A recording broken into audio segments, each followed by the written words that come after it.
أعوذ بالله من الشيطان الرجيم. بسم الله الرحمن الرحيم. الحمد لله رب العالمين، حمدا يوافي نعمه ويكافئ مزيده. يا ربنا لك الحمد كما ينبغي لجلال وجهك ولعظيم سلطانك. سبحانك لا نحصي ثناء عليك أنت كما أثنيت على نفسك. اللهم صل وسلم على سيدنا محمد ما اتصلت العيون بالنظر وتزخرفت الأرضون بالمطر وحج حاج واعتمر ولبى وحلق ونحر وطاف بالبيت العتيق وقبل الحجر وعلى آله وصحبه وعلينا معهم وفيهم برحمتك يا كريم يا أبر. أما بعد, Assalamualaikum warahmatullahi taala wabarakatuh. Alhamdulillah tuan-tuan, puan-puan, syukur kita kepada Allah Subhanahu wa taala yang Maha Mulia. Segala puji bagi Allah kerana kita masih hidup di dalam dunia ini di bawah rahmah Allah Subhanahu wa taala, diberikan oleh Allah Subhanahu wa taala kekuatan jusmani dan rohani hingga kita dapat beribadah kepada Allah Subhanahu wa taala. Dan alhamdulillah, syukur kepada Allah dapat hadir pada 10 pertama daripada bulan Zulhijjah. Sebaik-baik hari di dalam dunia ini ialah hari-hari yang kita sedang berada di dalamnya, tuan-tuan, puan-puan. Mudah-mudahan insya-Allah ibadah puasa, sedekah, Quran, zikir, salawat yang kita sudah kerjakan daripada pagi tadi sampai sekarang dikabulkan oleh Allah Subhanahu wa taala. Alhamdulillah tuan-tuan, puan-puan, kami bersama antum semua daripada tanah suci Makkatul Mukarramah di hadapan Baitullahil Haram. Mudah-mudahan insya-Allah hajat-hajat tuan-tuan, puan-puan berada di dalam doa kita semua di sini insya-Allah taala.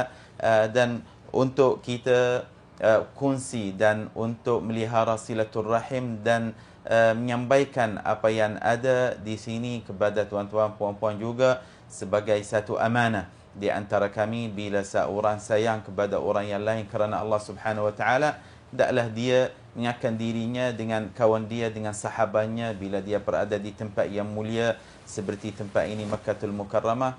Dan dengan kemudahan yang Allah beri kepada kita, social media, live dan sebagainya, kita gunakan untuk melihara dan sambung silaturrahim dengan tuan-tuan, puan-puan. Mudah-mudahan insya-Allah keadaan kita semua diridai oleh Allah, dan live ini boleh jadi satu asbab untuk bangkitkan semangat di dalam diri dan hati dan jiwa tuan-tuan, puan-puan insya-Allah taala, untuk berdoa kepada Allah Subhanahu wa taala supaya Allah menyampaikan antum semua ke tanah ini untuk kerjakan ibadah haji dan umrah insya-Allah taala pada tahun yang akan datang dalam keadaan sihat wal afiah insya-Allah taala.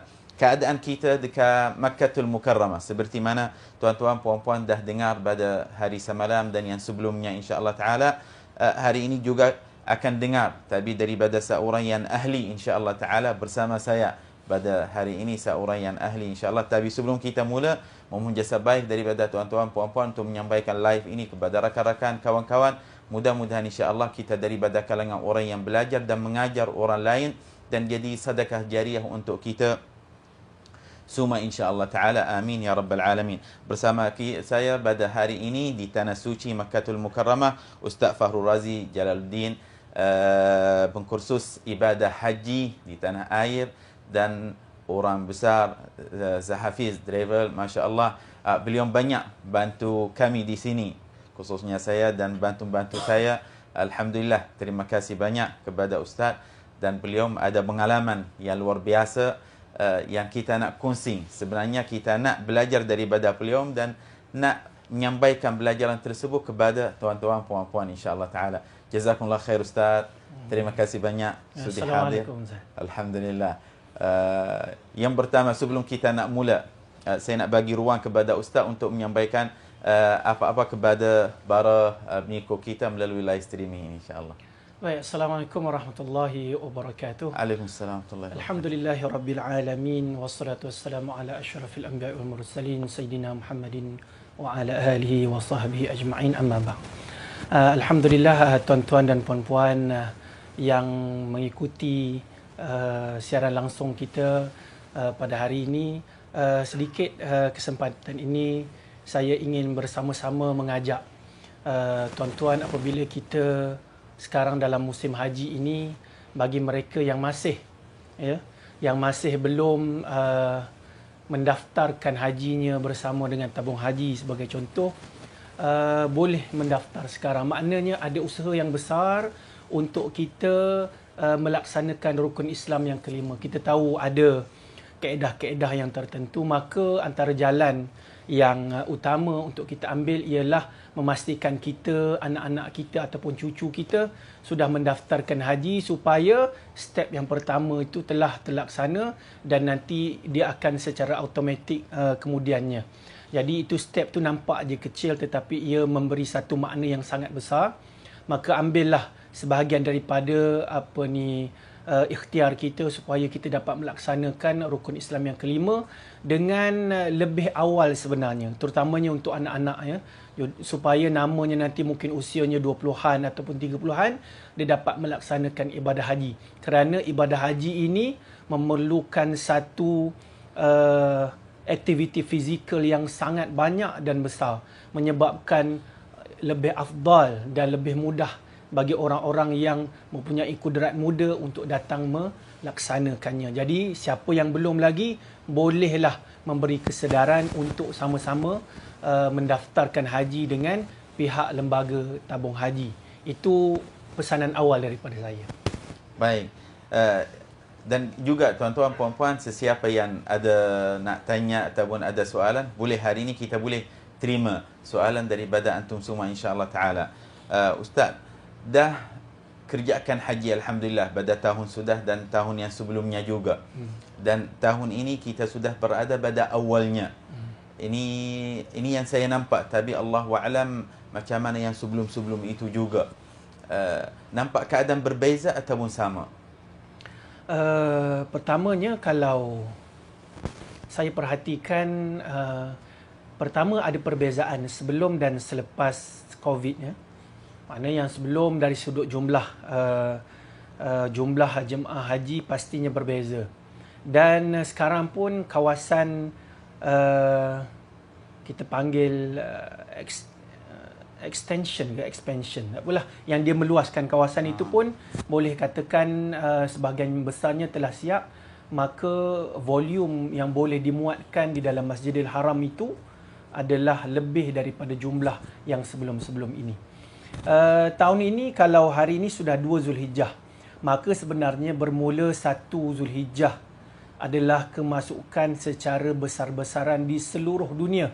Bahkan mereka yang sebelum ini telah memasuki Arab Saudi dan masuk Madinah terlebih dahulu, maka 1 Zulhijjah sudah ada rombongan dalam pergerakan yang sangat besar untuk berkumpul dan berhimpun di sekitar Mekah. Sama ada benar-benar di sekitar hotel atau penempatan di sekitar Masjidil Haram ataupun berada di Aziziyah. Saya menjangkakan pada tahun ini jumlahnya sudah pasti lebih ramai daripada tahun sebelum ini. Dalam perkiraan mudah, kalau tahun sebelum ini secara umumnya Arab Saudi membuka kepada 1 juta, hampir 1 juta sebenarnya pada tahun lepas, dan Malaysia mendapat kauta sebanyak 14,600 dan tambahan 5,000 kemudiannya.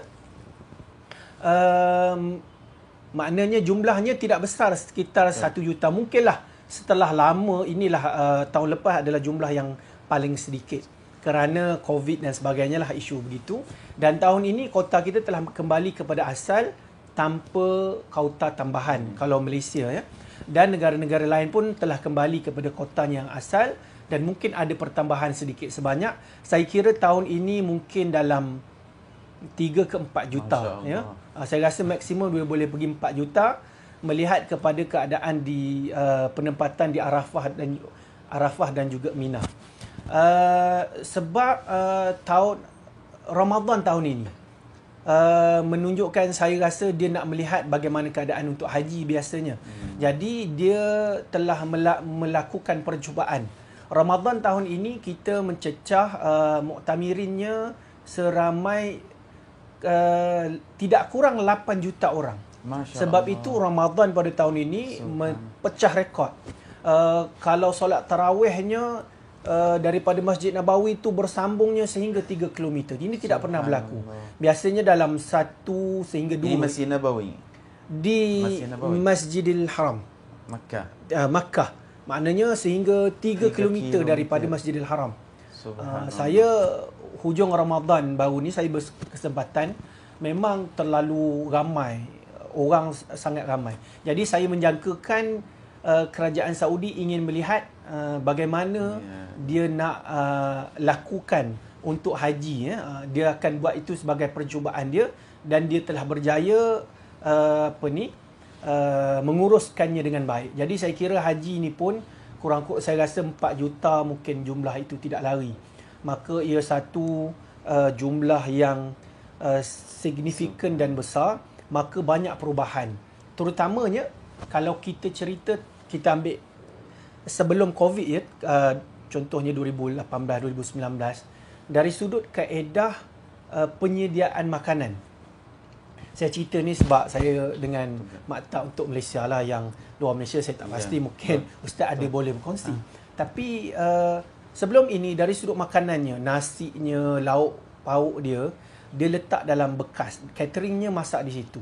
Kalau tahun lepas, selepas COVID, saya kira untuk memudahkan, sebab kita Arafah ni tak lama kan,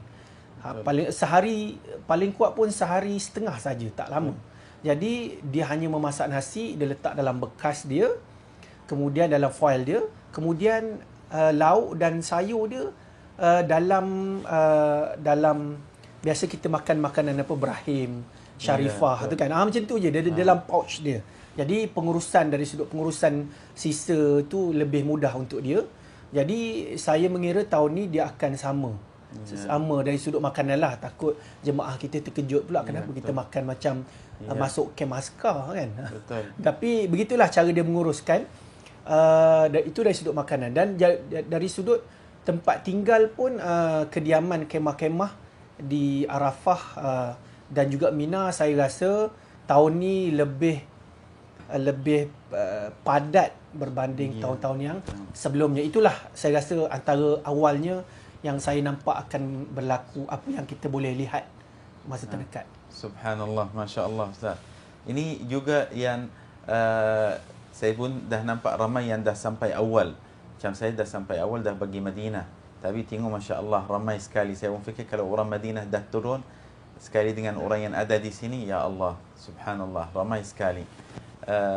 Dalam berapa hari kita akan pergi ke Arafah insya-Allah taala. Tapi sebelum itu kita nak kongsi dengan para penonton kita melalui live streaming ini, sebagai tugas haji Malaysia dan secara khusus Zahafiz, keadaan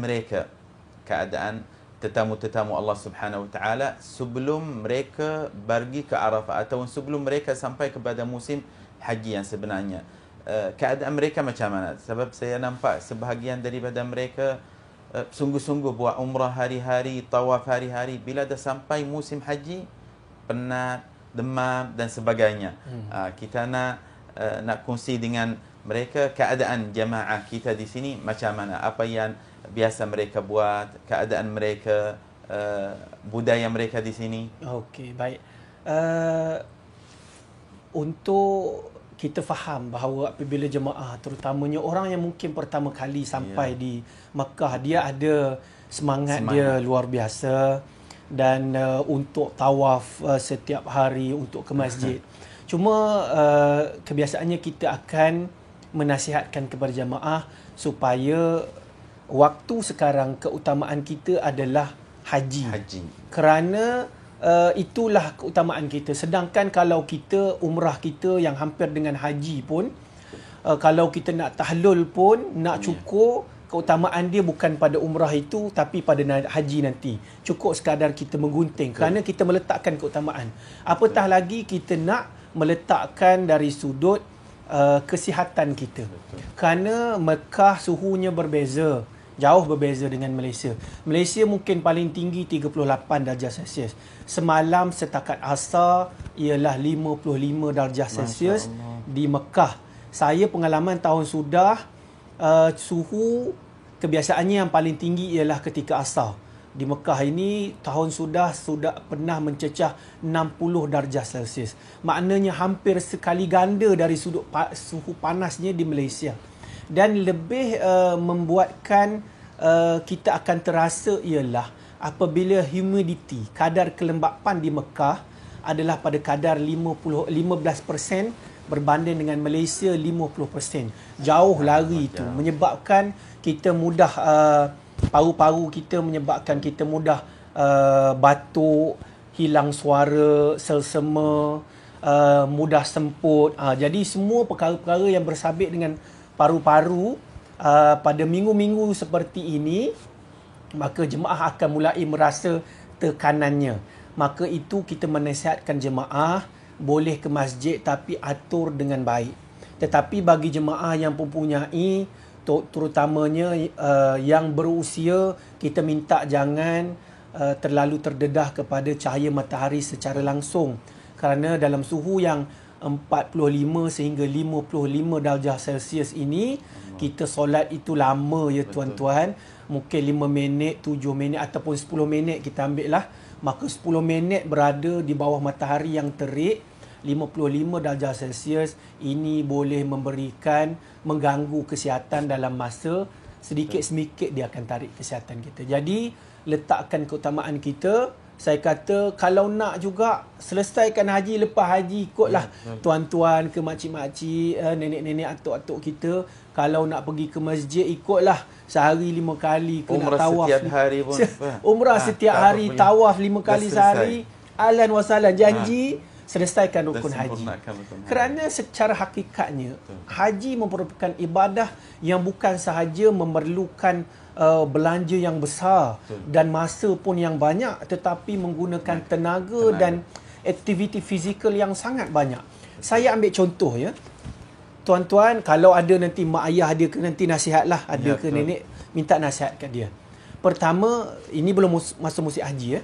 Sekiranya dia duduk macam kita lah sekarang ni. Contoh kami ni sekarang berada di sekitar Bukit Ajiat. Mira Ajiat ni di depan istana. Jaraknya lebih kurang 300 km daripada dataran Masjidil Haram. Jadi, katalah dia nak buat umrahnya. Bukan, nak buat tawaf sunat. Tawaf sunat, biasalah kita tak buat ni. Jadi, kita akan di second floor ataupun rooftop sebagainya. Jadi, daripada hotel ke Masjidil Haram, tawaf di dalam Masjidil Haram, untuk second floor tu dia akan perjalanannya sejauh 6.5 km. 6.5 km. Jadi itu untuk complete satu maknanya satu set tawaf yang set 7 pusingan 6.5 km. Jadi campur dalam sehari saya telah buat kiraan ketika Ramadan hari itu, saya pun duduk di hotel yang sama, maka sehari jemaah tidak akan kurang daripada 12.5 km. Masya Allah. Satu hari ya, kalau dia buat tawaf sunat, satu hari tidak akan kurang 12. Habis minimum pun 10. Itu pun payah. Biasanya 12 tak lari. Jadi ini belum musim haji ya. Ini normal hari biasa. Itu belum lagi dia pergi ke Safwah, dia cari barang, dia beli barang. Belum campur lagi dia pergi berjalan, mungkin jumpa kawan dia dan sebagainya.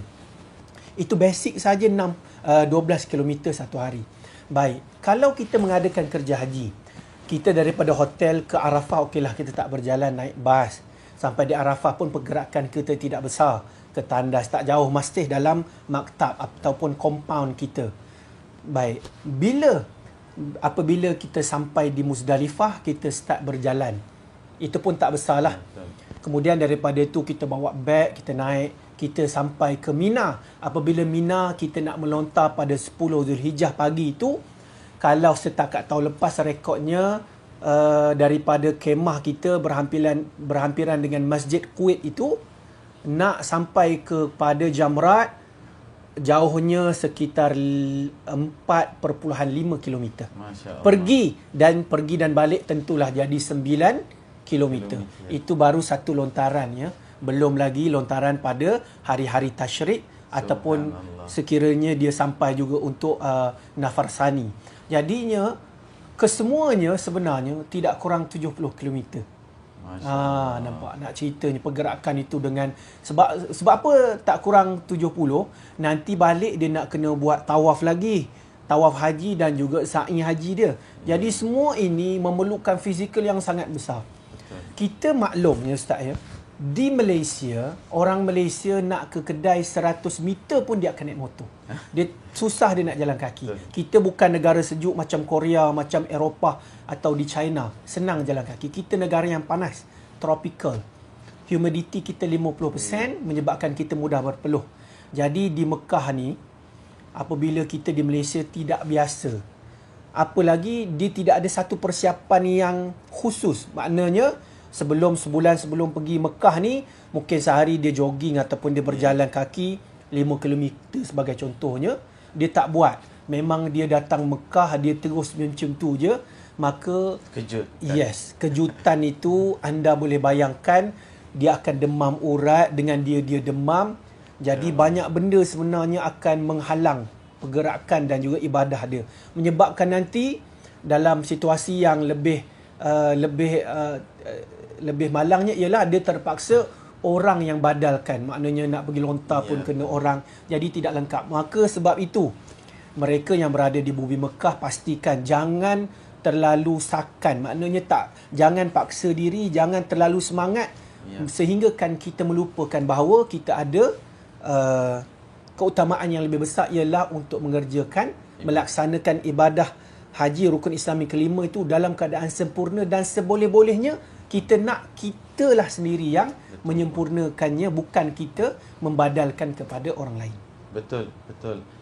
Itulah, dan mudah-mudahan insya-Allah Allah berikan kekuatan kepada semua tetamu-tetamu Allah untuk menjalankan ibadah haji dengan sebaik-baiknya insya-Allah taala. Ada soalan? Ada satu soalan daripada Ustaz Panda. Assalamualaikum Tuan Syed dan Ustaz. Untuk menunaikan ibadah haji, jika kita sudah ada isteri, lebih baik kita pergi seorang jika sudah ada kemampuan, ataupun pergi bersama isteri. Dan Ustaz Fakhur Razim, bagaimana jika kita sudah cukup syarat tapi isteri kita masih belum cukup syarat, tapi kita nak pergi bersama? Macam mana nak buat? Ustaz. Okey, soalan ni. Biasa dalam kaedah fiqh ya, kalau berkaitan dengan ibadat, hatta kalau kita apa kita panggil ya, kalau kita melihat saf yang pertama ada kosong dan perlu diisi, dipenuhkan saf, disempurnakan saf tu dengan kita, makruh kita tolak orang sebelah. Kita yang kena pergi, bukan macam kita kalau kat Malaysia sangat berbeza dengan Arab. Arab dia akan pergi, dia berebut, kita berebut tolak orang sebelah pergi. Sedangkan itu makruh. Sebab bila ibadah perlu diutamakan ke atas kita terlebih dahulu. Apabila ibadah haji, kita telah ada istita'ah, kita kena pergi walau macam mana. Kerana nyawa kita tak tahu.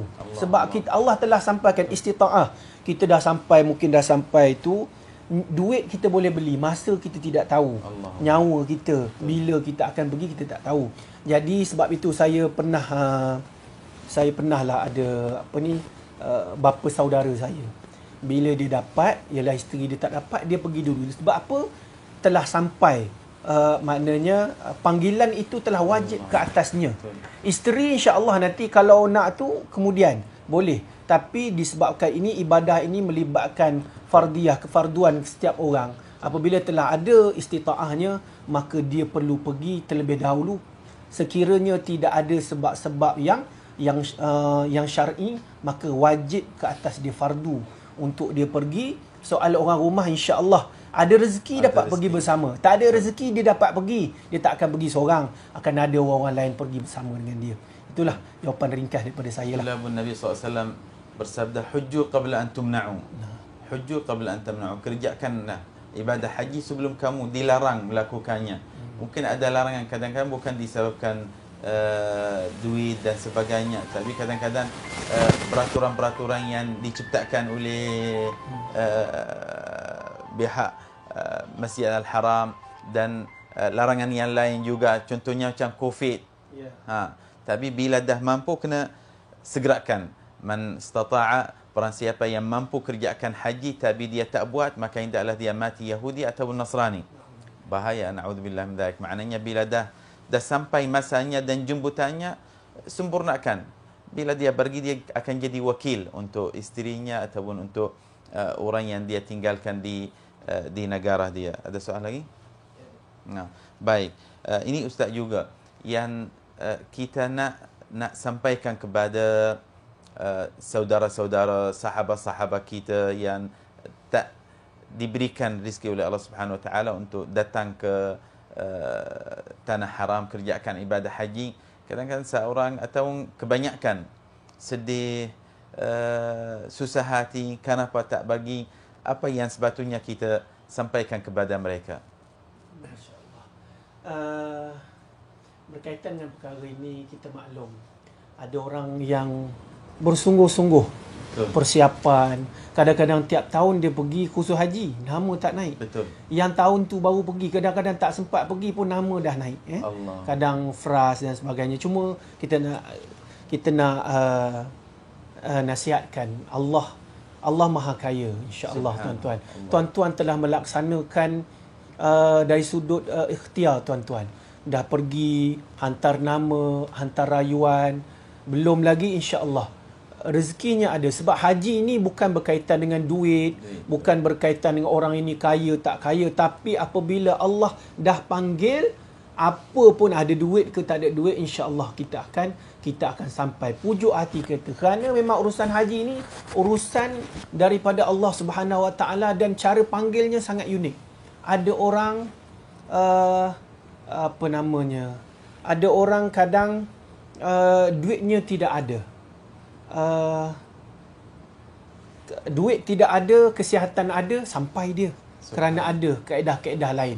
Ada orang yang kadang duitnya ada, tetapi tak sihat pula. Ada baru ni kalau jemaah Zafiz ada.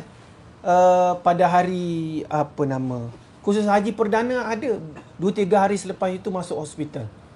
Asalnya suami isteri dan anaknya. Anaknya rayuan kerana dia nampak mak ayah dia keuzuran, ialah faktor usia.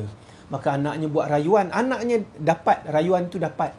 Tapi bila hampir waktu kejadian, mak ayahnya tak dapat pergi kerana keuzuran, masuk hospital. Anak dia yang merayu untuk bawa ni, akhirnya rupanya tahun ni bukan mak ayah dia yang pergi. Walaupun dah ada panggilan kan, ialah panggilan tabung haji, tapi nak berangkat tu, akhirnya yang berangkat yang merayu tu, bukannya yang asal dapat tu. Nak ceritanya bahawa ini semua kuasa Allah.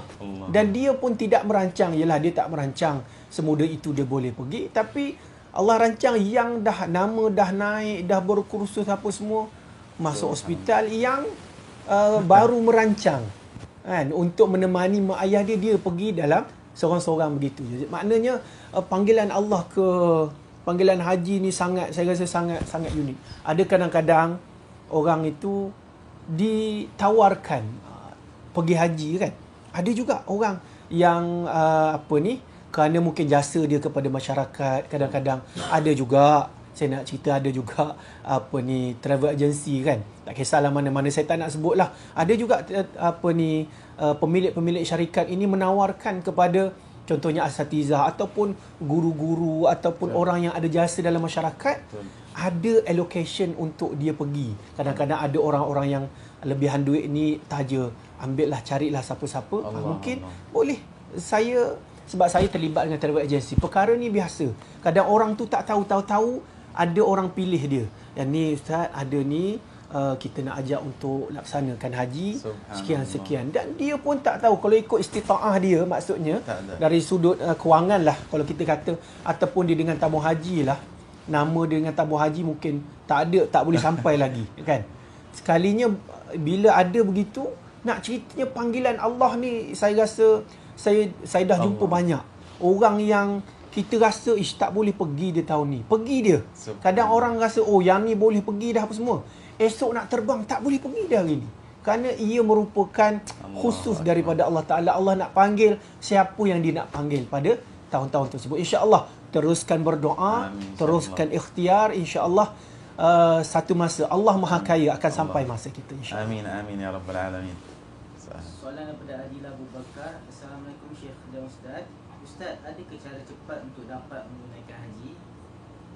Soalan. Salam Ustaz. Okey, soalan ni cara cepat nak tunaikan haji. Cara paling cepat ialah masa kalau untuk anak kita lah ya, ataupun kita, mak ayah kita dah Lama, ada kesedaran lama. Sekarang ni kesedaran itu dah banyak, dia tak macam dulu. Sekarang ni orang bila lahir anak, dah buat IC, dah buat MyKit apa semua, orang dah daftar dah, buka akaun tabung haji, buka. Ataupun ada cara dia beberapa lah. Haji ni bukan saja dengan, ialah kalau kita pergi haji dengan tabung haji saja kan, contohnya kan. Dia ada beberapa kaedah lah haji ni. Cuma memang kaedah yang masyhur, yang terkedepan ialah kalau kita Malaysia ni, kita dengan tabung haji.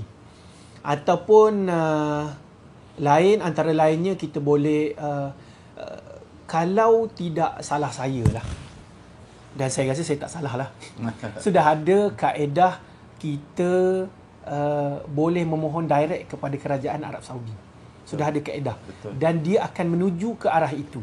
Yang ni boleh dapatkan informasi daripada Kedutaan Arab Saudi. Kedutaan Arab Saudi. Saya tak boleh beri secara detail sebab saya tidak arif sangat tentang perkara ni, tapi sudah ada tahun ini yang pergi haji direct dengan kerajaan Arab Saudi. Memang ada. Saya tidak nafikan. Cuma bila Malaysia ni, biasalah Malaysia ni dari sudut persiapan dia memang diakui oleh Arab Saudi. Kita akan memastikan jemaah kita dalam keadaan bersiap sedia dari sudut ilmunya, dari sudut kesihatan dia ni fit ataupun tidak, untuk menunaikan haji. Memang kita sangat titik beratkan. Jadi kalau dengan tabung haji ni, insya-Allah semua telah disiap dengan rapi untuk kita dari sudut perjalanannya, persiapannya, itu tak ada masalah. Tapi memang ada orang yang mendapat boleh permohonan secara terus daripada kerajaan Arab Saudi. Itu pun saya tak tahulah, kalau minta tahun ni dapat tahun ni ke, saya tak tahu, saya tidak arif. Tapi saya ada mendapat khabar beberapa sahabat kita yang pergi secara direct. Ataupun boleh juga mohon menjadi tetamu kerajaan Saudi. Manalah tahu kan. Betul. Boleh apply juga kan. Jadi tetamu kerajaan Saudi memang dia akan bear semua kos, penerbangan pergi dan balik, hotelnya, semua sekali lah. Urusan-urusan dia di tanah Arab ditanggung sepenuhnya oleh kerajaan Arab Saudi. Tapi tak ramailah dapat kota ni. Dan yang ketiganya mungkinlah ada juga visa mujamalah. Mujamalah ni bukanlah dengan tabung haji, tapi visa mujamalah ni pastilah dia ada kosnya yang lebih. Mungkin tabung haji kita bayar sekitar paling maksimum pun 30,000 full package dengan tabung haji. Mungkin dengan visa mujamalah ni, furada mujamalah ni mungkin ada ekstranya lah.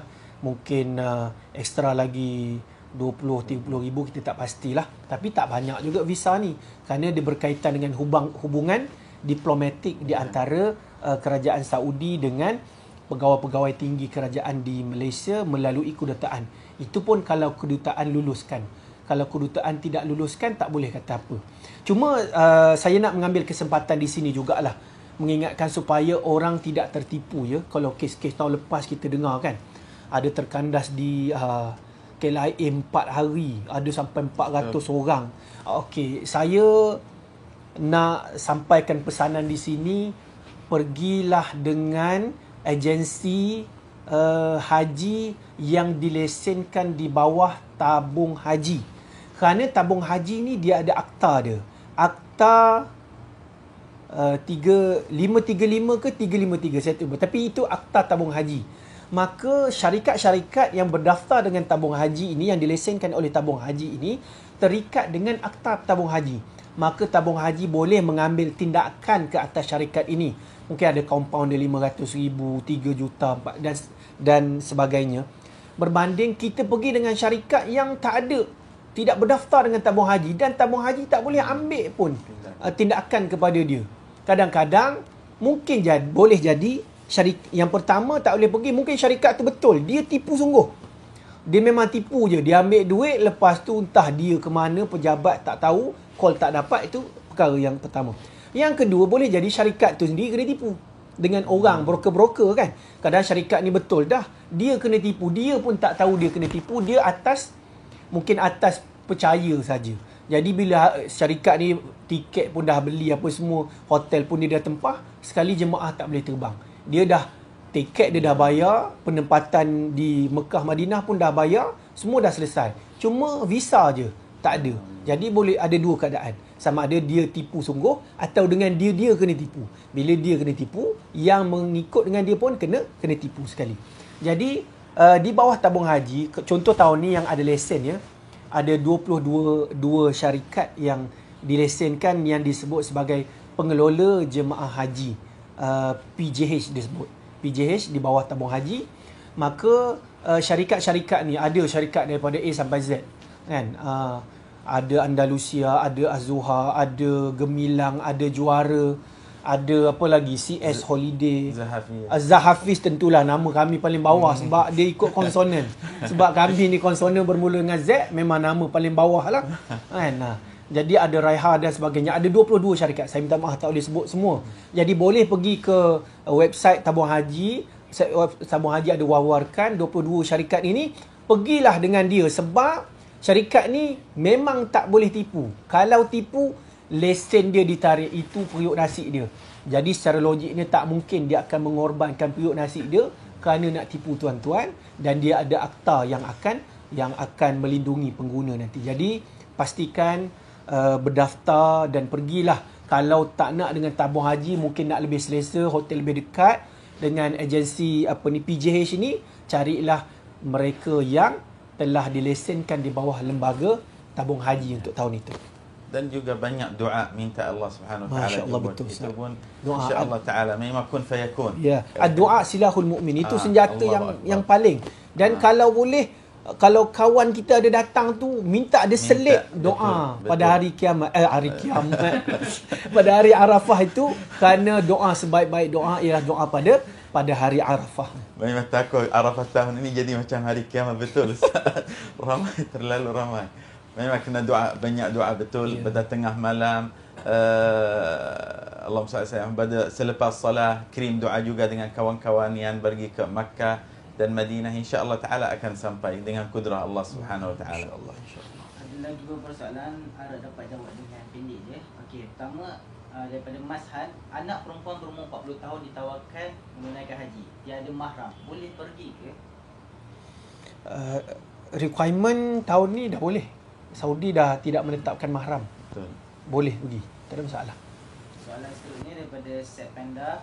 Ustaz, apa cabaran utama yang besar dalam mengerjakan ibadah haji? Ada orang jika dia buat haji, dia niat nak mati selepas mengerjakan ibadah haji di sana, boleh ke? Masya-Allah, ni soalan yang saya sendiri nak tanya, tapi dia sudah tanya. Alhamdulillah. Saya nak pulangkan soalan ni kepada Syekh Abdullah Jaafar sebenarnya. Saya rasa banyak hadis Nabi tak bagi. Kita doa dimatikan tu betul, tapi jangan minta doa. Itu terpulang kepada Allah Tabaraka wa Ta'ala. Jangan minta, ya Allah lepas hukum matikanlah aku. Kita biasa memang orang ramai je minta doa mati di Madinah sebagai contohnya kan. Kerana kelebihan menjadi ahlu baqi' ya, dibumikan di baqi'. Tapi kalau minta ya Allah aku nak mati tu, saya pulang kepada Ustaz Abdullah lah. Sebelum saya nak jawab ni, nak jawab yang pertama, cabaran yang dia tanya apakah cabaran yang besar dalam mengerjakan ibadah haji. Dan kerjakan ibadah haji. Yang bagi saya, apabila Allah menyebut dalam Quran bila kita telah nak naik haji ni, wala rafasa wala fusuqa wala jidala. Sebenarnya inilah tiga perkara yang paling besar cabaran kita. Bukan physical activity tu besar bagi kita, tak. Wala rafasa, jangan ada perkara-perkara berkaitan dengan nafsu syahwat, keinginan seks tu. Wala rafasa wala fusuqa, berbuat perkara yang dosa-dosa, wala jidala, dan jangan kita berjidal hatta dalam Facebook sekalipun. Diam, ketak bibir, jalan terus. Makna tiga perkara ini Allah sebut kerana perkara yang paling kita susah nak kawal sebenarnya dalam haji ni. Apa lagi orang yang datang rafas kan, antara ulama dengan bila cerita tentang rafas ini ialah berkaitan dengan perkara-perkara yang seksual, yang lucah ataupun berkaitan dengan hubungan suami isteri ya. Maknanya Allah telah mengharamkan perkara itu. Maka ini berat, terutama orang yang bawa isteri lah, terutamanya ada datang berpasangan, berat. Kalau tak berat, tak ada kes kan yang yang terlajak, contohnya ya boleh berlaku hubungan antara suami dan isteri, keintimannya, dan juga fusuk. Ada orang yang mungkin kerana dia boleh menyakiti orang lain. Berapa ramai kita bila kita bersesak-sesak ni, orang kerana nak mengejar sunat, nak cium hajar aswad, maka ditolak orang kiri dan kanan. Ini salah. Betul. Kan? Tidak menjaga tidak menghormati Kaabah itu sendiri, kerana menyebabkan, kerana sunat menyebabkan kita membuat perkara yang haram. Menyakiti orang adalah haram. Dan juga dan juga jidal. Oh, jidal ni jangan. Kita musim haji ni pula tak rasa tak puas hati dengan rakan sebilik. Yalah, kita bukan boleh tentukan bilik dengan siapa. Dengan pula 6 orang, kadang tak puas hati tu dan ini, mungkin orang ni macam-macam lah haji kan. Kemudiannya kita pula dari sudut petugas nak urus jemaah, kadang-kadang jemaah pun boleh tahan juga karenahnya. Takkan kita, jadi semua perkara, apatah lagi kita berada dalam keadaan ihram, tak boleh, walau macam mana pun tak boleh kita nak, kerana perkara-perkara ini semua akan merosakkan kerja-kerja haji. Maka inilah 3 perkara pada saya. Sebab apa disebut oleh Allah dalam Quran itu? Kerana ini 3 perkara yang berat untuk kita laksanakan dan perlu sangat dijaga. Mudah-mudahan insya-Allah kita dilindungi oleh Allah daripada perkara-perkara tersebut. Dan yang tadi niat nak mati sebenarnya ya Sayyidina, ada satu hadis riwayat Imam Al-Bukhari daripada Sayyidatna Hafsah radhiyallahu anha wa ardaha, daripada Sayyidina Umar bin Khattab radhiyallahu anhu wa ardaha, di antara doa beliau, Allahumma rzuqni syahadatan fi sabilik wa mautatan fi madinati nabiyyik. Sayyidina Umar minta Allah Subhanahu wa taala berikan dia, kepada dia syahadah di jalan Allah dan dia mati di Madinatul Munawwarah. Memang ini yang kita nak, tapi kita bukan, oh ya Rasulullah mati, ya Allah matikanlah aku setelah aku kerjakan ibadah haji. Belum tentu hajinya mabrur atau tidak. Kemudian dalam hadis yang sahih yang lain, Nabi sallallahu alaihi wasallam melarang kita memohon kematian disebabkan kesusahan, kesakitan ataupun masalah yang ada pada diri kita, tak. Tapi kita minta Allah Subhanahu wa taala, ini pun yang kita biasa dengar dalam doa-doa salaf salihin, sahabat Nabi sallallahu alaihi wasallam, dan juga guru-guru kita bila mereka berdoa, ya Allah panjangkanlah umur kita dalam keadaan sihat wal afiah, dan apabila kamu matikan kami, matikanlah kami di Al-Madinatul Munawwarah. Inilah di antara doa mereka. Tapi memang kita diminta oleh Allah Subhanahu wa taala supaya kita kerjakan ketaatan kepada Allah Subhanahu wa taala. Para ulama radhiyallahu anhu warḍahum berkata, tak boleh seorang dia minta maut, dia minta Allah Subhanahu wa taala matikan dia, melainkan dalam satu keadaan. Kalau dia berada dalam keadaan fitnah, yang dia tak boleh menyelamatkan dirinya daripada fitnah tersebut, dia minta Allah Subhanahu wa taala matikan dia. Contohnya nanti fitnatul Masih ad-Dajjal dan sebagainya. Saya sendiri dengar sebahagian daripada guru-guru kita, dia kata, ya Allah jangan sampai fitnah tersebut melainkan kami dan keturunan kami sudah tidak ada. Sebab mereka risau daripada fitnah tersebut. Nabi sebut dalam hadis, taj'alul halim hairan. Tapi bila dia sudah kerjakan ibadah haji, dia minta mati, ini yang Allahumma salli ala sayyidina Muhammad, dilarang oleh syar' juga. Sebab Allahu a'lam juga, tak tentu dia dah diterima oleh Allah ataupun tidak. Sebab ramai yang meninggal bersama Rasulullah SAW semasa Rasulullah SAW jihad, tapi Nabi SAW kata, aku melihat dia di dalam neraka.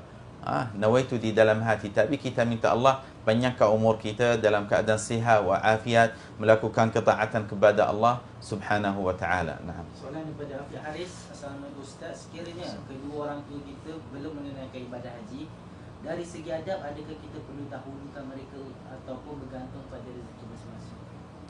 Tafadhal Ustaz. Ini saya rasa Ustaz dah jawab soalan ini yang tadi. Memang ini haji rukun, salah satu rukun daripada rukun-rukun Islam, fardu ain atas setiap mukallaf. Kalau dia sudah mampu, memang dia yang dia kerjakan. Dia sudah mampu, diberikan oleh Allah Subhanahu wa taala istita'ah badaniyah, maliyah, harta ada dan kudrah pun ada. Maknanya dia dah wajib atas dia, tapi ibu babanya belum wajib. Tak wajib, Allah tak akan tanya mereka pada hari akhirat, kenapa kamu tak buat haji dan tak mampu. Dimaafkan oleh syar'. dimaafkan oleh syariat. Tapi daripada melakukan kebaikan untuk ibu babanya, para ulama radhiyallahu anhu kata boleh mendahulukan mereka kalau dia yakin dia akan buat haji. Contohnya tahun ini, tahun depan memang ada rezeki dia boleh buat. Tapi kalau tidak, memang dia tak tahu, tapi Allah dah bagi dia rezeki, kena dahulukannya awal. Teruskan, jangan. Kemudian buat doa untuk mereka. Hadiahkanlah salat, tasbih, zikir kepada mereka, doa untuk mereka. Nanti insya-Allah taala Allah akan kasih, sebab ini rukun dan fardu ain atas setiap mukallaf. Kalau dia sudah mampu, dia dah cukup syaratnya, dia kena dahulukannya awal.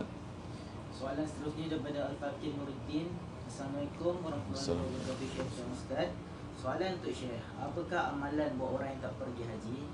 Soalan untuk Ustaz pula, sekiranya sakit ketika di hari Arafah, duduk di hospital, apa hukumnya? Terima kasih. Yang saya apa? Apa amalan untuk orang yang tak pergi haji?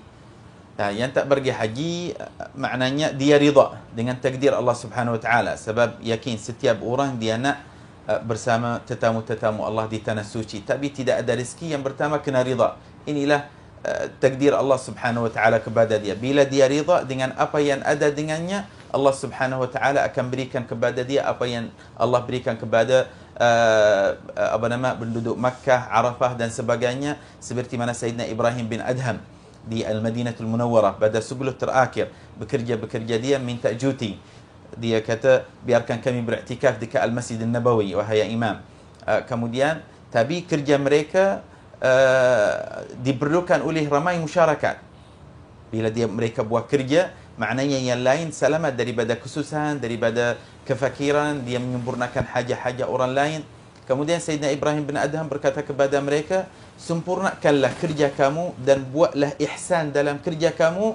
Kamu akan dapat malam Lailatul Qadar pada setiap malam, bukan satu malam. Ganjarannya kamu akan dapat pada setiap malam.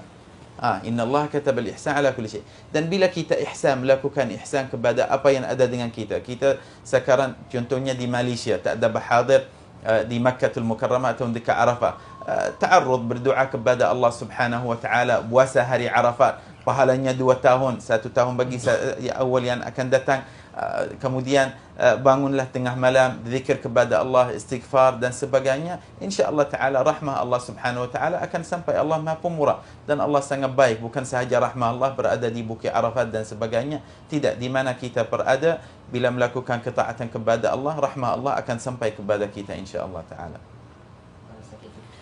Okey, untuk sakit secara operational punya point of view, kebiasaannya apabila jemaah katalah dia masuk ward di hospital, jadi biasanya tabung haji ataupun Kementerian Haji, antara perkara yang dibuat ialah, pertama, hatta di ICU sekalipun, kita akan tengok dia ni boleh fit lah naik ambulans. Sebab ada juga ambulans yang dia ada kelengkapan, maknanya orang ICU pun dia boleh bawa, kan, ada ambulans. Jadi dia tengok orang ni, doktor kata boleh, jadi dia akan bawa orang ni melintas. Sebab sedikit saja dia akan tepuk, kita sudah di Arafah, kan. Kalau dia tak boleh doa, orang tu buka mata, kalau dia tak boleh doa, dia akan aminkan orang ni doa, mungkin doa haji dan ampun untuk dia, sudah, dan kenderaan akan berjalan. Begitu, maknanya sepanjang perjalanan daripada Arafah ni, dia dapat 1 saat, 2 saat, 3 saat tu tak ada masalah. Kerana Al-Hajju Arafah, haji itu adalah wukuf di padang Arafah. Jadi kebiasaannya begitu. Sesiapa yang sakit, maka doktor akan menilai, maka akan dibawa melalui padang Arafah itu untuk bagi dia dapat juga, kerana itu adalah rukun. Wajib-wajib tu nanti dia boleh bayar dam dan sebagainya. Tapi begitulah kaedah di sini, apabila orang sakit dia masuk ward, doktor akan lihat, dan kalau dia fit untuk ni, maka dia akan menaiki ambulans. Dan memang pada hari kejadian, memang ambulans berpusu-pusu akan melalui. Itulah kerana nak menyantuni Duyufur Rahman yang sedang sakit itu, supaya dia dapat juga haji pada tahun tersebut. Tahun sudah berapa ratus yang datang, Masya Allah. Memang dijaga betul. Yalah, lepas-lepas COVID kan, jadi betul. Ramai juga orang yang sesak nafas, orang yang macam-macam lah dia punya sakit, maka melalui padang betul. Arafah tu memang sangat banyak juga. Nampak mereka dijaga juga, memang Alhamdulillah, Masya Allah. Soalan seterusnya daripada Humairah Jannah. Assalamualaikum Ustaz dan Syekh. apakah faktor-faktor kos pembiayaan sekarang jauh lebih tinggi dari tahun-tahun sebelum ini? Apakah kos ini hanya bersifat sementara ataupun permanen dan akan terus naik untuk tahun-tahun akan mendatang? Terima kasih. Baik, untuk kos ya, kita tahu bahawa kos memang naik. Ini dia bergantung kepada ekonomi ya. Dan sekarang memang kita tahu semua kos naik, sehingga kan duit kita dengan Saudi pun ada pergerakan jugalah. Maknanya kalau 100 ringgit tu kita dapat dalam 76 rial. Jauh. Dulu duit kita 100 ringgit Malaysia, 120 Saudi rial. Betul. Sekarang ni dia dah terbalik dan bahkan lebih teruk lah. Cuma saya nak kira kerana kos-kos begini menyebabkan pertama ialah kos penempatan. Semua barang keperluan sudah naik, maka kos penempatan sudah tentulah dengan kos makan dan sebagainya, termasuk penerbangan. Kita tahu penerbangan sekarang tak macam dulu. Sehingga kan umrah yang kita kecoh-kecoh hujung tahun sudah itu berkaitan dengan harga penerbangan, harga tiket saja boleh mencecah 3,600 ke 4,000. Bayangkan tuan-tuan, harga tiket belum lagi harga logistik, harga penginapan di Mekah, Madinah belum lagi. Itu baru harga tiket saja. Jadi bayangkan pada musim haji. Cuma kos ini saya menjangkakan dia akan terus naik. Tahun demi tahun kos itu akan naik. Dan tinggal lagi ialah cuma dari sudut sistem tabung haji ya. Kerana kita tabung haji itu penubuhannya adalah untuk memungkinkan mereka yang kekurangan dari sudut duit boleh dibantu. Kerana hajat almarhum Engku Aziz bila dia buat tabung haji ialah supaya orang-orang Islam ni, kalau dulu pergi haji dia pajak, dia gadaikan tanah dia, kadang dijual nak pergi haji. Balik-balik dia terpaksa menjadi buruh, tanah dah tak ada, tinggal rumah saja. Jadi dia kena bekerja, tak ada harta, tak ada apa. Jadi apa gerana. Maka ditubuhkanlah tabung haji untuk menyelesaikan masalah ini. Mana pergi haji pun boleh, harta kita tidak digadaikan. Itu niat dia, besar jasa dia. Berjuta orang atas jasa dia boleh pergi haji. Jadi kos sentiasa akan meningkat. Cuma dari sudut tabung haji, mungkinlah dari sudut bantuan daripada duit, keuntungan tabung haji itu untuk sokongan bagi golongan-golongan tadilah, B40 dan sebagainya. Itu satu perkara. Dan juga satu lagi saya melihat kepada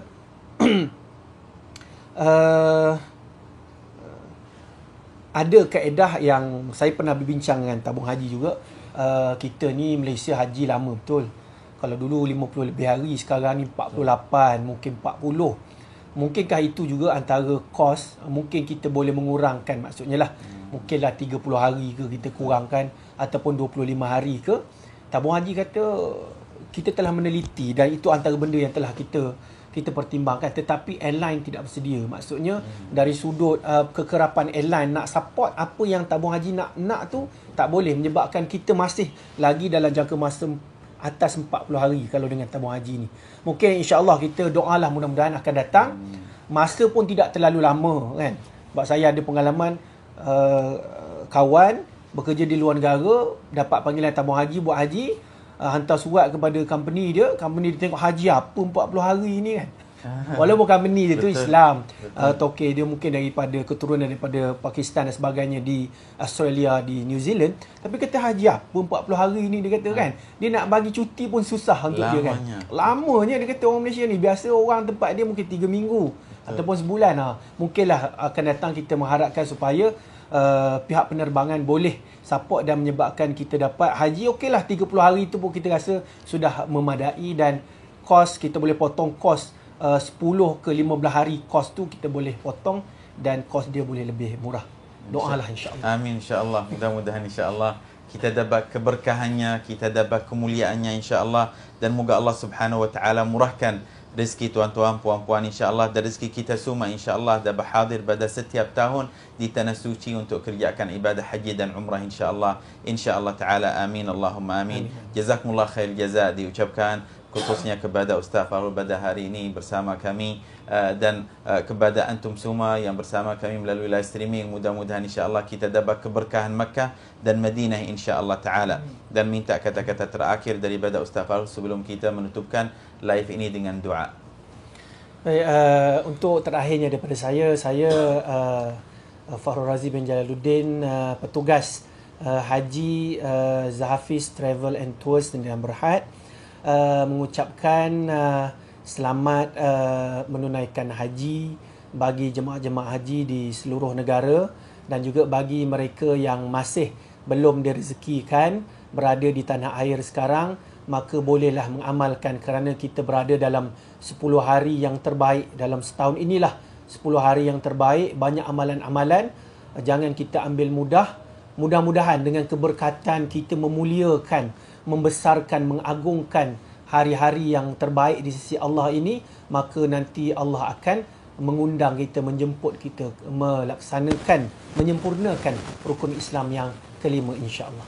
Amin insya-Allah. Jazakumullah khair jazak. اللهم يا من وفق أهل الخير للخير وعنهم عليه، وفقنا للخير وعنا عليه، اغفر ذنوبنا واستر عيوبنا واكشف كروبنا، وعجل مطلوبنا واجعلنا من الآمنين المطمئنين الذين لا خوف عليهم ولا هم يحزنون. بارك اللهم لنا في أحبابنا وأصحابنا وإخواننا وأخواتنا وأزواجنا وذرياتنا. اللهم احفظ الحجاج المسافرين والزائرين والمعتمرين. اللهم أعدهم إلى أوطانهم بعد قضاء أوطارهم سالمين غانمين إلى سالمين غانمين يا أرحم الراحمين. وصلى الله على سيدنا محمد وآله وصحبه وسلم، والحمد لله رب العالمين.